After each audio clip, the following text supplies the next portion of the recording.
you feel like Puffy owe you? Yeah, he should. I think he should look out. He look out for everybody else. You know what I'm saying?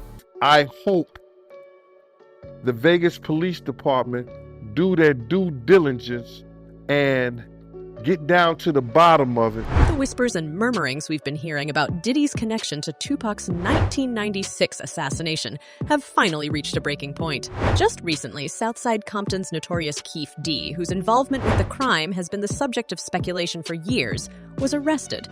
This is a case that it's going to take some nuance, that's for sure. Many of us still get chills thinking about that revealing 2009 tape featured in the 2015 documentary about Shakur's case, where Keefe D chillingly confessed, "Yeah, I was in on that Shakur hit, but it wasn't just a one-time confession." Keefe D took to the airwaves, appearing on television and even on YouTube channels, boasting about his role in Tupac's tragic end. As Keefe D sits behind bars, the biggest question on everyone's mind is, what comes next for the brazen figure? But hold on to your hats, because the story doesn't stop there. In a jaw-dropping turn of events, Keefe D has implicated none other than New York's renowned music mogul Puff Daddy. Did Puff Daddy really finance the Shakur hit? That's the question on everyone's lips, especially as Keefe D points to a claim from 2000 about Puff Daddy placing bounties. He'd give us anything for them dudes there, you know? Yeah. He'll give you anything for these guys' head? Yeah, he said it in front of all those people. I couldn't believe it. And as Keefe D remains under intense scrutiny, we're delving deeper into the animosity between the East and West Coast hip-hop powerhouses during the mid-90s, with Diddy's name resurfacing time and time again. It's essential to get a full grasp of the explosive series of events that led us here. It has taken countless hours, really decades, of work by the men and women of our homicide section to get to where we are today. By 1995, Puffy wasn't only facing heat from Tupac. Atlanta's party scene that year was alight with rumors suggesting Puffy sanctioned a hit on Suge Knight's associate Big Jake. Deputy C.J. Howard, during the investigation, indicated the involvement of Southside Compton Crips Corey Edward W. and Keefe D's nephew, Orlando Anderson.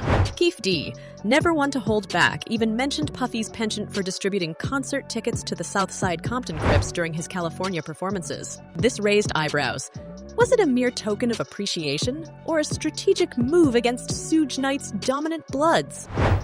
People were starting to say it's an East Coast, West Coast rivalry, because it was people that's trying to make money. It was true people trying to make careers, it was people trying to get famous. Fast forward to October '95.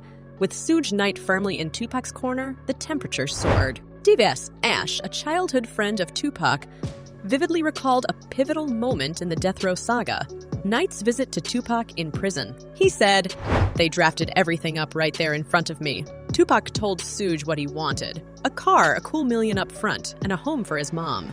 Tupac then skimmed through the contract and gave Suge the nod, sealing his fate with Death Row." The tension between the coasts hit a fever pitch at the '96 Soul Train Music Awards. Rumors abounded of a plan to corner bad boy artists. Post this showdown, a desperate Puffy reportedly approached Keefe D with $1 million offer targeting Shakur and Suge. Kading's findings led him to conclude that Diddy hired Crips gang member Dwayne Keefe D. Davis to court. James McDonald, previously known as Mob James, echoed this sentiment, stating, "Diddy was petrified of Suge. There's no way New York was going to take on Suge on his turf." His chilling words hit home the reality of that era. Many had bounties on their heads, so back then, life held no value. Further delving into this intricate feud, an audio recording recently surfaced featuring Keefe D recalling an intense conversation with Puff Daddy. Keefe painted a vivid picture of a visibly shaken Diddy, who initiated their talk with, "I need to speak to you, big dog." According to Keefe, the palpable fear in Diddy was undeniable. The rapper stated, "I have a couple of problems, Suge Knight and Pac." Keefe's reply was ice cold, "We can make that happen." While Keefe D's words continually stoke the fires of this riveting saga, the truth remains elusive. One thing is clear. The depth of fear, animosity, and rivalry during this period was unparalleled, and we're only beginning to scratch the surface. As we delve further into this unfolding story, brace yourselves for even more shocking revelations. Pac had already attacked Orlando Anderson. They'd had a previous beef. And so, the saga continues. After an intense show at Anaheim Coliseum, Puffy decided to celebrate, inviting the Southside Compton Crips to a hotel after-party. Among those present was Zip, and it was during this gathering that Keefe D claimed to first hear of plans to lay Tupac and Suge Knight to rest. And this isn't just another baseless rumor. Lil C, a talent from Biggie's ensemble Junior Mafia, also confirmed the presence of the Southside Compton Crips at that December '95 event in Anaheim. Come March '96, the Shrine Auditorium in Los Angeles was abuzz with the Soul Train Music Awards. Both the Bad Boy crew, including Puffy and Biggie, and the Death Row team, Tupac and Suge Knight, marked their presence. Notably, Suge wasn't rolling solo. He had an entourage of around 30 Bloods, donning P-Funk shirts to represent the Pyru set. The word was that they aimed to yank a Bad Boy artist off stage mid-performance. However, their plot met an unexpected roadblock, Keefe D. Acting as security, he got a whiff of their intentions and effectively doused the fire.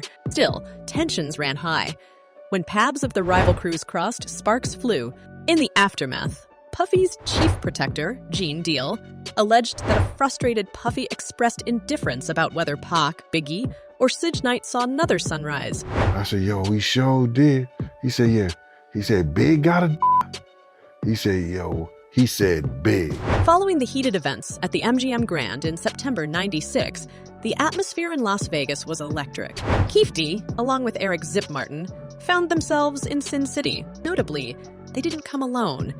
Joining them were fellow Crips members like Orlando Anderson, Terrence Brown, and DeAndre Smith. Their chariot of choice? A white Cadillac rented from a company tied back to Terrence Brown's family. Their official narrative was they were in town for the Mike Tyson match. But curiously, they didn't possess any tickets. Instead, they took in the fight's ambiance from the MGM Grand Lobby Bar.